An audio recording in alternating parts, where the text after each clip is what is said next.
Happy Monday.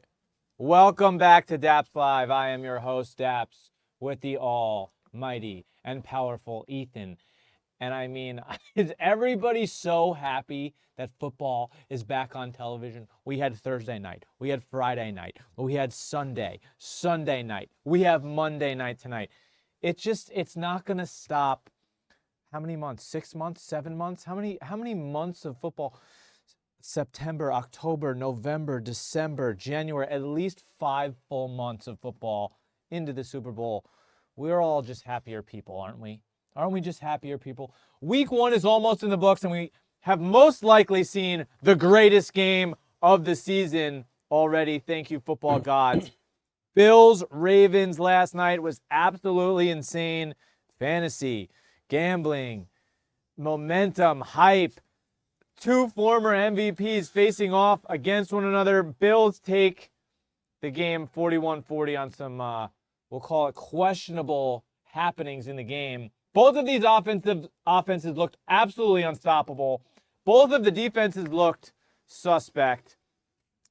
Derrick Henry, by the way, on his way to a top 5 game of his life. 18 for 170 and 2 touchdowns. Could not be touched. And then up 8, 3 minutes left on the clock. He dumps it. He leaves it on the ground, which is so unlike Derrick Henry. Ed Oliver strips Henry, and the Bills go on to win the game on a Matt Prater field goal. I mean, Ethan, what were you thinking when that happened last night?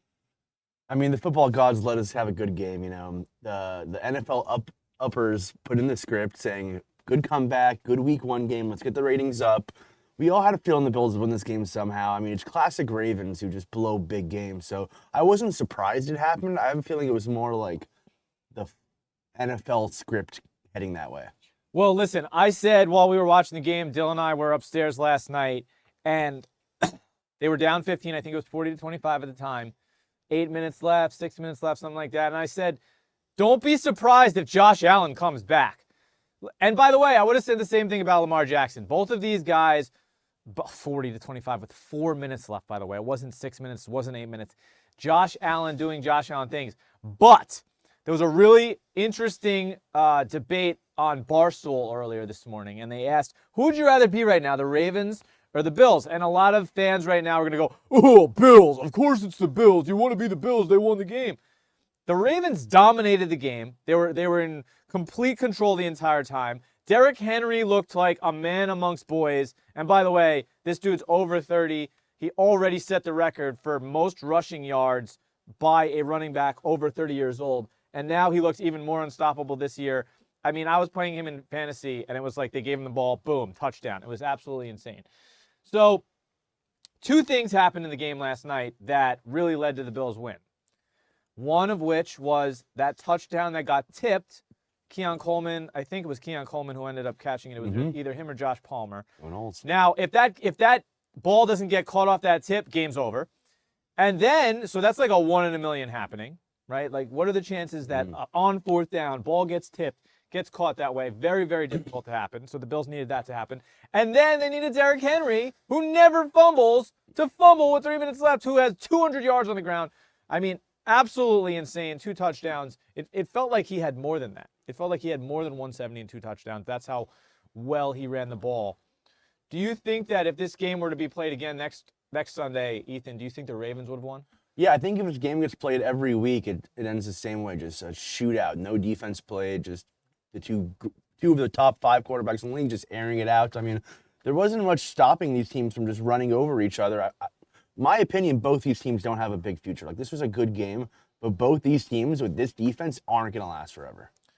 The Ravens got stopped on their own 38 with 1:51 left and up by 2.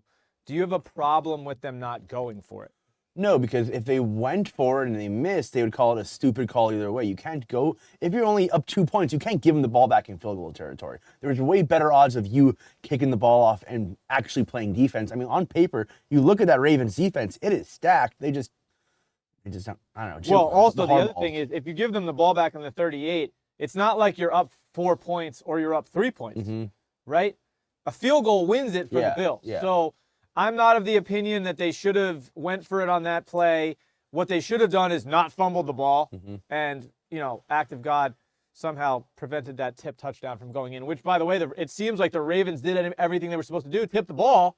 Yeah. Right? Like that's what you're supposed to do on defense.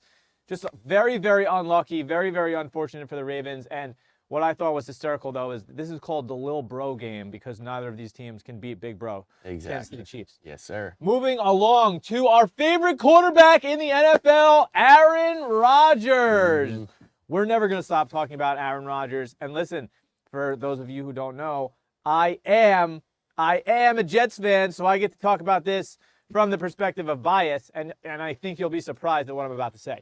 No one in America was happier than Aaron Rodgers yesterday. He defeated his old team, the New York Jets, 34-32 in MetLife and threw 4 touchdowns. After the game, he was asked if he relished beating the Jets. He said this.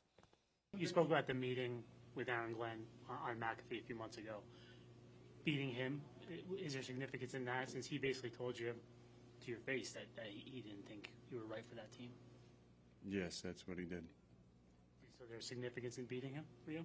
I was happy to beat everybody associated with the Jets. So listen, I'm not with the Boo Birds, Jets fans at the stadium. I was always behind Aaron Rodgers, always wanted him to be the quarterback there. Again, you have to understand, Ethan, the Jets as an organization, as a franchise, are deplorable. All right, we have not been to the playoffs in 15 years. Aaron Rodgers definitely gives you the best chances to get there. He comes in, he tears his ACL, all right, or his Achilles, whatever happened, doesn't play that year. So last year was the first full season he had, and his coach gets fired in less than 5 weeks into the season. Complete turmoil, complete horrible management from the organization, and they just set him up for failure. Then they blame him for everything.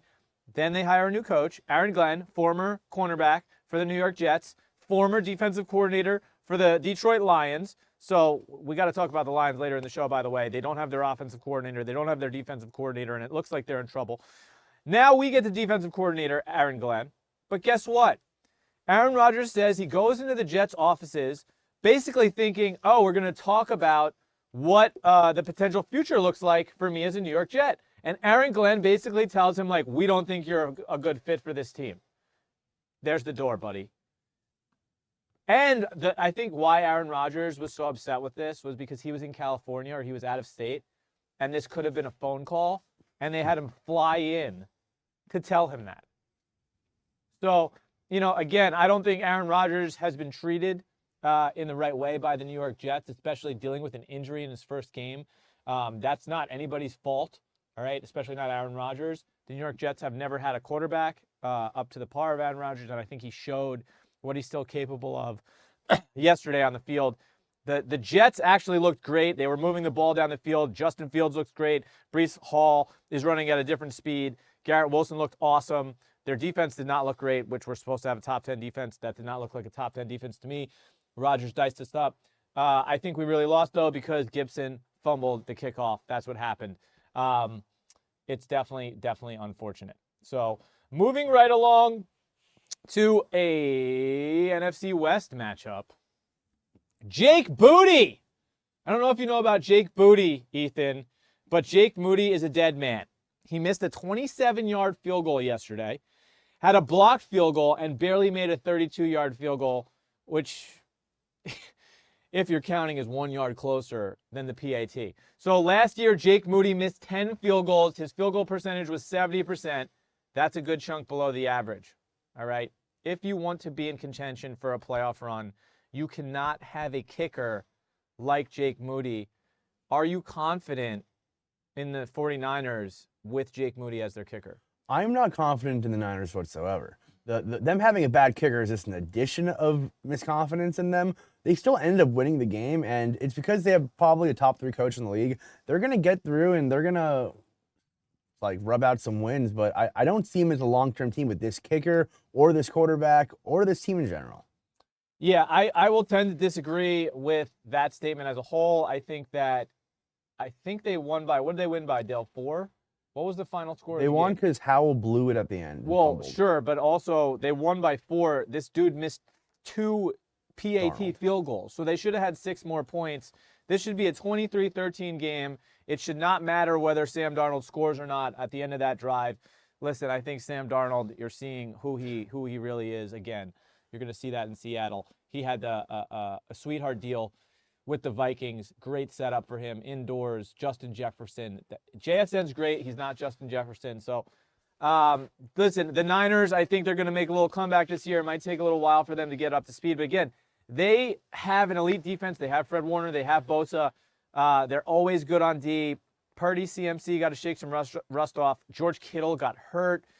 CMC is going to be fine, it looks like. He looks like he's pretty healthy. They get Ayuk back probably week 6. They got Ricky Pearsall. They got Jennings. They have enough weapons. Definitely a little rusty, but again, I'm thinking the Niners are going to win this division easy. The only one who's a threat would be the Rams, and they got to get a new kicker or they're in trouble. Cardinals won last week. That was pretty good. We're not talking about the Cardinals right now. And Pearsall looked good, too. I will say that. Pearsall looked good. Yeah, Pearsall looked he's good. a dog. I'll tell you about another team that sucks. It's the Dolphins. It's the Miami Dolphins. It's the Miami Dolphins of Florida, Ethan. I don't even know what to say. I always root for Tua. I'm rooting for Tyreek, rooting for A-Chain, love McDaniels. I don't understand what's going on. This is the team that in 2023 scored 70 points against the Denver Broncos. They won 70-20. And now they can't score a touchdown. I mean, Tua looks completely lost. He looks like a guy who's had 6 concussions. They are horrible. Their coach is on kratom. Their star receiver is going to take his pads off and leave a stadium at some point this season. You can bet on that. Tua Tagovailoa, what is there to say? 114 yards, 1 touchdown, 2 interceptions. By the way, the one touchdown came in garbage time at the end of the game. He didn't play the last 14 minutes of the game. They benched him for Zach Wilson. Mind you, they were out of the game. But, I mean, listen to this, Ethan. He's not thrilled with his teammates. I don't know if you saw this. Check this out, Ethan. Excited to see that. Like I said, we don't want to overreact or we don't want to underreact with what the performance. All right, moving right along to the other side of the ball. Danny Dimes, Indiana Jones. 272 yards, touchdown, no picks, 2 running touchdowns, clean, easy game. Is Danny Dimes actually good, Ethan?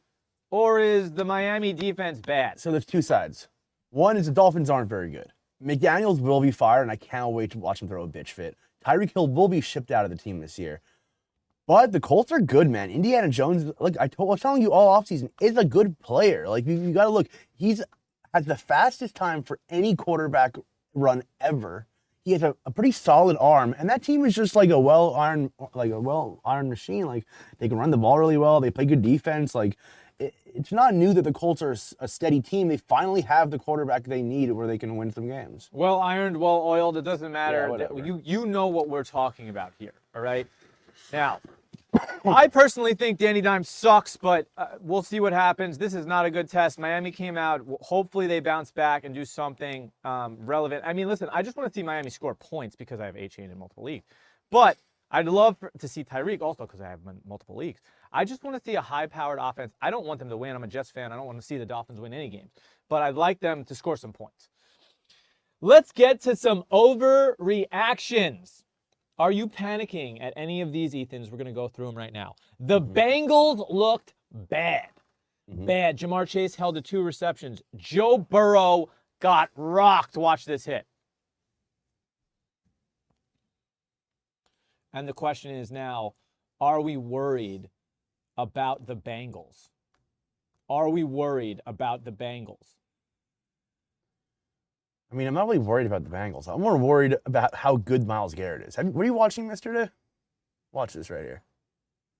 Bam. I mean, I don't know if you know what lay flat is on a flight. It's a business suite flight option, right, where you can lay flat and you can sleep on your way from New York to LA. This is what we call lay flat. Joe Burrow, lay flat. Lay flat on the ground. Myles Garrett is an absolute beast. And he should probably be getting paid the most amount of money. TJ Watt and Micah have passed him. Bengals did not look good, dude. They eke one out against the Browns by 1 point, division rival. Are you worried about the Bengals? I'm not worried about the Bengals. I think the Browns defense is really good. I'm worried about the Bengals O-line. They're terrible, and they haven't fixed that year after year after year. They keep spending money on shitty tackles, and they haven't learned a lesson to just draft some and grow some on their own. I think the Bengals offense will be fine. Like, they're going to put up yards very soon. The Browns, though, like, I know they have Joe Flacco, a quarterback, but that defense is scary good. They got the ball punted back to them, the Bengals, and they got sacked 3 times in the row to punt the ball back to Joe Flacco, who then threw an interception. But I mean, the defense keeps them in every game, and they'll keep doing it. Okay, well, let's move right along to the Texans. You're a big C.J. Stroud guy, Ethan. They looked bad. Stroud, 188 in the air, 0 touchdowns, 1 interception. Nico Collins, 3 for 25 yards. Are you worried about the Texans? Could the Colts or the Jags be a division winner? So it's very interesting that this whole block of slates where a lot of teams hit the over. And over was a constant thing. I think it was 12-3 this week 1. But the good defense prevailed. The Rams' defensive line is scary good. Fisk and Kobe Turner and Jared Verse. So I'm a little worried because just like the Bengals, the Texans' offensive line sucks. If they don't fix that offensive line, the Texans are in for a long season. So maybe they learn that week 1 and they can adapt and be a good team. Yeah, I think that's a little bit of an overreaction, thinking the Texans losing to the Rams. The Rams are a good team. Rams are a good team. The Rams are a good team. Good Stafford's a defense. good quarterback. They got Puka. They got Kyron Williams. They got Devontae Adams. They have Jared Verse on the other side of the ball. The Rams are a very good team. I don't really expect the Texans to beat the Rams. The Jaguars played the Panthers, who stink, so they got an easy win, and the Colts played the Dolphins, who really look horrible, so they got an easy win. So I think overreaction on that one. The Lions got beat by Green Bay. They were playing maybe the best team. Who wrote this? Maybe the best team in the NFC. Green Bay is not maybe the best team in the NFC, guys. Okay? No chance. But could the Lions miss the playoffs? You know, I am a big Lions guy over the last couple years, but I'm telling you, losing your offensive coordinator and your defensive coordinator in the same year and having to make magic happen. Listen, they didn't lose any key guys. They still have Gibbs. They still have Montgomery. They still have Jameson Williams. They still have Amon-Ra. Jared Goff, I'm not a believer. But to lose like this, the Lions last year put up 30 points a game, right? They just score touchdowns. They run the ball. They pass the ball. They didn't look like the Lions yesterday. And Ben Johnson, now head coach over in Chicago, which I think everybody needs to be on notice. Tonight, if the Bears drop 30 points and high-scoring offense, do not be surprised. That is the Ben Johnson effect. Really like that guy. We're going to see how it goes down, but are we thinking the Lions could potentially miss the playoffs? I don't think the Lions were ever that good. I mean, how many playoff wins do they have in the last 2 seasons? 1 playoff win? I mean, like, they are always a good regular season team because they try harder than everyone else. It's a Dan Campbell method. You put in all your effort, blow out the whole gas tank in the season, and then shit in the playoffs. I think the Packers are the best team in the NFC, and they showed it back there. Their defense is elite. The offense is elite. They just tons of talented players on several different levels, and they have a good backups too. I think the Packers will be in the Super Bowl this year. You don't feel as if maybe you're slightly biased because the best NFC team beat you in the Super Bowl? No, there's no bias there. I mean, listen, next week we'll see. I don't care listen, I wish the Eagles make the Super Bowl. I wish we get to play them again. We'll see what happens when they get there. Well, it's interesting because the second best team in the NFC East is going to smash the Packers on Thursday night, the Commanders. And then I'm curious what you're going to say on Friday or Monday's show when the Commanders torch the Packers because Jordan Love is fraud. I'll take the Packers there. After week 1, give me the worst team in the NFL, Ethan. It had to be not only the worst team, but the worst jerseys. The New Orleans Saints team is abysmal. Honorary mention to the Panthers. They had to play in an 110 degrees stadium with a rain delay, so it was kind of tough to get anything going, especially when Xavier Legette can't catch a ball. But the Saints have nothing going for them. Like, Spencer Rattler is fucking terrible. Like, that whole color scheme is fucking terrible. There's not a single good. I can't even name you a good player on that team. Olave has more concussions than touchdowns. Kamara's an old man. There's just no plus there. Okay, after week 1, give me the best team in the NFL. You cannot say the Chiefs, Ethan. All right, so give me another team. Who do you got? Green Bay Packers, man. We just saw them dominate Stop them. We just it! saw them, like, that team is so good. Oh Micah my Parsons is winning God. number 1 now. I love it. I love everything about it. So hold on, guys. My mic fell on the floor.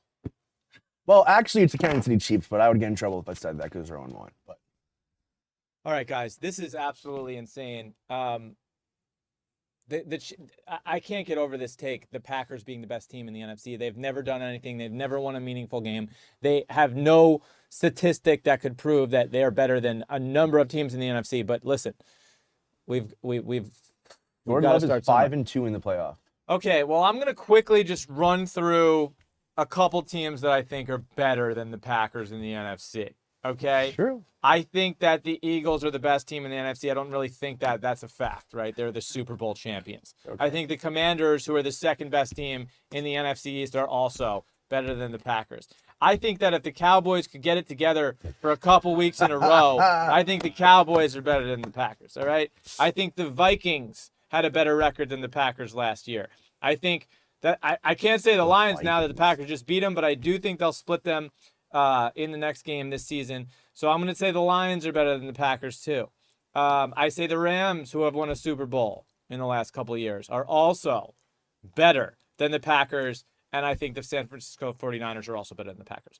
So I'm putting Packers at like a fringe wild card team, maybe the 5, 6, 7 spot. You guys will sneak in, but you could also come in. You could also come in problem third with in the your division. Packers? All right. What? So Dude, I'll give you Commanders +9 next week. how much are we betting? $100. Done. Done. Sold. Easy. I just got 9, guys. If you're watching, I'm +9 Commanders Thursday night. Dude, that team is buns. They beat Tyrone Tracy and the Giants, but Russell Wilson does not be a quarterback in Well, this league. I will agree that the Giants are buns, but I will also make a statement that the Packers are also buns. All right. Okay. Been an absolute pleasure, guys. Monday Night Football tonight. Bears versus Vikings. I'm thinking anytime touchdown, Justin Jefferson, maybe parlay it with a TJ Hawkinson. TJ Hawk. And I don't know, I'm thinking maybe a Roma Dunze. I got Jordan Mason. Okay, Jordan Mason. You know what? I'm gonna go Aaron Jones, Hawkinson, Adunze, parlay that, win $1 billion. All Give me right. Vikings under Jordan Mason touchdown. Vikings under for Ethan. I'm going over, so No, we're yeah, splitting that. I'm gonna bet the house. Vikings money line. Everything I total won under. last night is going on the over tonight for an adrenaline rush. All right, guys. I am Dappz. That is Ethan. We hope you're enjoying Dappz Live daily. We will be back on tomorrow at noon. It's been a pleasure. Let's go football.